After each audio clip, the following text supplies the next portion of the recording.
তো সেদিন চলে গেছিলাম আমরা ফালাকাটায় আশিয়ানা দোকানটায়, বিরিয়ানির দোকান। যারা যারা ফালাকাটাতে থাকো তারা তো অবশ্যই চেনো, আর এখানকার বিরিয়ানি যে কতটা স্পেশাল তোমরা তো জানোই। তো গিয়ে অর্ডার করে দিয়েছিলাম 2 প্লেট বিরিয়ানি। তো আমরা 3 বান্ধবী মিলে একটু কাজের ফাঁকে চলে গিয়েছিলাম। আসার পথে এই যে এত সুন্দর সবুজ ধান ক্ষেত দেখছো, তার পাশ দেখলাম এত সুন্দর কতগুলো কাশফুল ফুটে আছে। আর এই বছরই কিন্তু প্রথমে এই কাশফুলগুলো আমি দেখলাম এখানে। তারপরে বাড়ি এসে শুরু হয়ে গেছে আমাদের খুনছুটি। আর আমি নাচতে নাচতে যাচ্ছিলাম একটা বাড়িতে।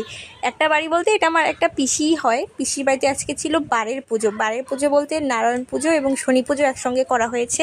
তো গিয়ে একটু প্রণাম করে নিলাম। ঠাকুমাও গিয়েছিল, জেঠিও গিয়েছিল, আর সাথে ছিল পাপিয়া আর রিয়া।